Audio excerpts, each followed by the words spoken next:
আজকে আপনাদের সঙ্গে শেয়ার করব খুব সহজ, সুস্বাদু এবং একটু ভিন্ন ধরনের একটি ভর্তার রেসিপি। আজকের রেসিপি হলো পটলের খোসা দিয়ে মাছের ভর্তা। সাধারণত আমরা পটলের খোসা ফেলে দিই, কিন্তু এই খোসা দিয়ে যে এত মজার একটি ভর্তা তৈরি করা যায় সেটা না খেলে বুঝতেই পারবেন না।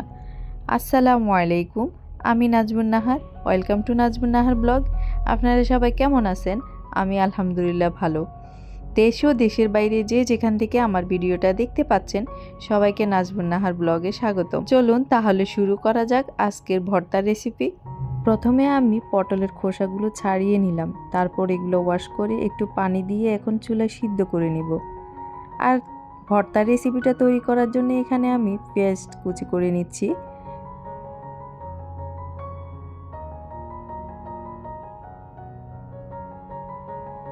আমি এখানে 2টা পেঁয়াজ কুচি করে নিয়েছি। এখন কুচি করে নিব রসুন।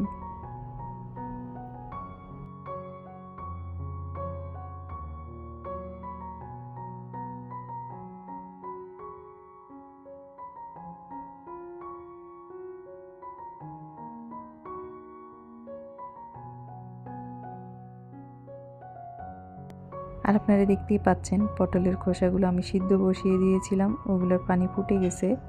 এখন আমি একটু নেড়ে চেড়ে উপর নিচ করে দিব যেন সবগুলো খোসা ভালো করে সিদ্ধ হয়ে যায়।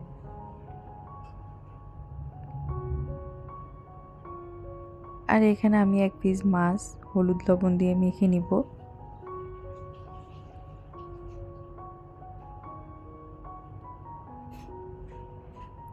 আর এখানে আমার পেঁয়াজ, রসুন, মরিচ এগুলো কাটা হয়ে গেছে। মাছটাও আমি হলুদ মরিচ মেখে রেখে দিছি। আর এদিক দিয়ে আমার খোসাটা হয়েছে কিনা আমি সেটা পরীক্ষা করতেছিলাম। আমি একদম পানিটা শুকিয়ে নিব। পটলের খোসাগুলো হইতে একটু সময় লাগে। আর এখানেও আপনারা দেখতে পাচ্ছেন আমি ফ্রাইপ্যানে তেল দিয়ে মাছটা ভেজে নিচ্ছি। এখন আমি উল্টিয়ে নিলাম অপর পিঠটা। এদিক দিয়ে আমি দেখতেছিলাম পটলের খোসাগুলো হয়েছে কিনা। 50% হয়ে আসছে। আমি এখন একটা আলু কেটে তারপর দিয়ে দিলাম যেন পটলের খোসা আর আলুগুলো একই সাথে সিদ্ধ হয়ে যায়। এখন আমি পটলের খোসার মধ্যে একটু লবণ দিয়ে সিদ্ধ করে নিব ভালো করে। আর এদিক দিয়ে আমার মাছটাও ভাজা হয়ে গেছে, এখন আমি উঠিয়ে নিব।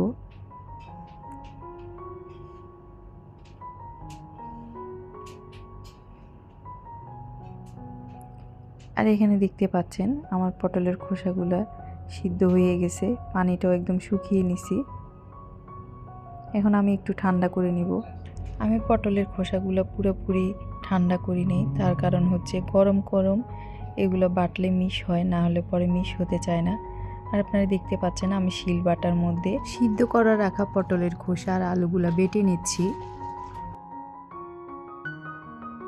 এভাবে আমি সবগুলো পটলের খোসা ভালো করে বেটে নেব।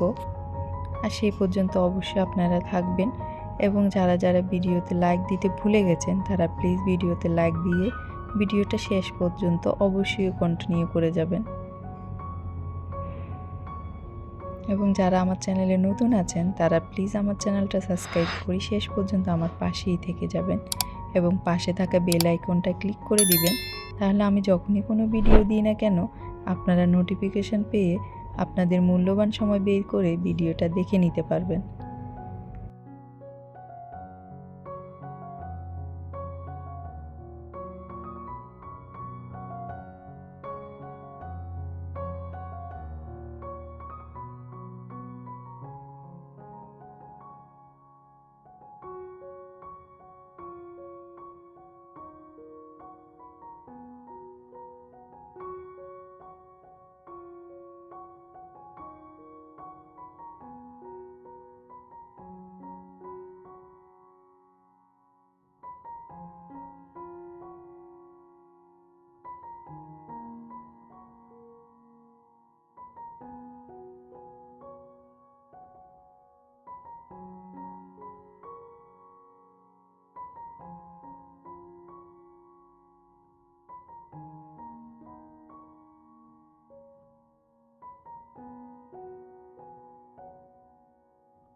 আপনারা দেখতেই পাচ্ছেন আমার পটলের খোসাগুলো বাটা হয়ে গেছে সবগুলা। এখন আমি পেঁয়াজ, মরিচ আর ভেজে রাখা মাছের কাঁটা ছাড়িয়ে এখন বেটে নিব।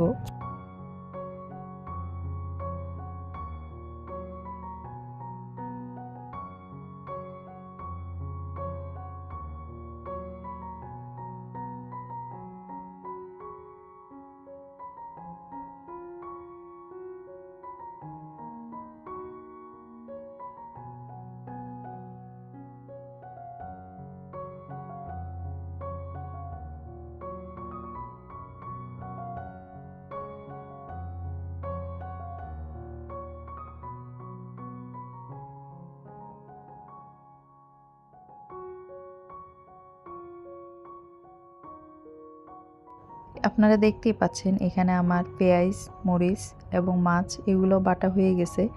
এখন আমি বেটে রাখা পটলের খোসা আর আলুগুলো একসাথে সব কিছু মিক্স করে নিব।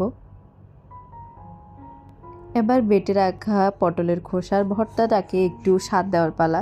তাহলে চলুন আমি কিভাবে তৈরি করি সেটাই দেখে নেওয়ার পালা। এখন আমি চুলায় একটি পাতিল বসিয়ে তেল দিলাম। প্রথমে রসুন এবং এরপর কেটে রাখা পেঁয়াজ দিয়ে দিব, ভালোভাবে ভেজে নিব।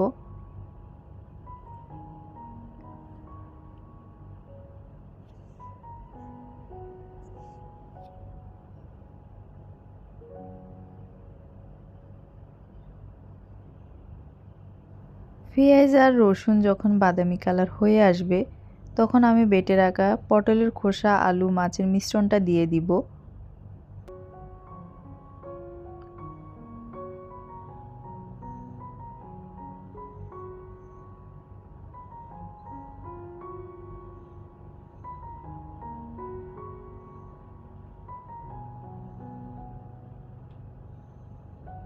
এখন সব কিছু ভালোভাবে মিশিয়ে নিয়ে কিছুক্ষণ ভেজে নিব, যাতে ভর্তার স্বাদটা আরও ভালোভাবে বের হয়ে আসে।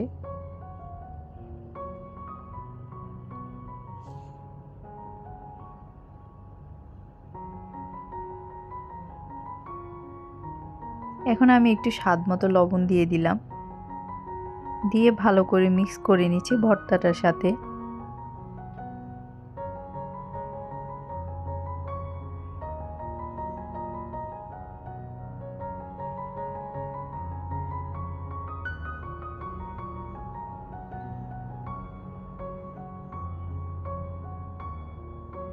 এই তো আমার পটলের ভর্তাটা ভাজা হয়ে গেল, এবার পরিবেশনের পালা।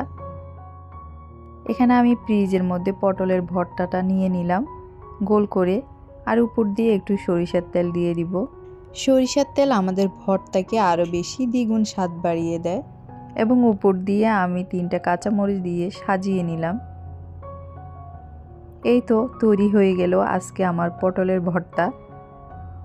আর আজকের রেসিপিটা আমার কেমন লেগেছে অবশ্যই আপনারা কমেন্ট করে জানাবেন। আজকের মতো এ পর্যন্তই। সবাই ভালো থাকেন, সুস্থ থাকেন। আসসালামু আলাইকুম।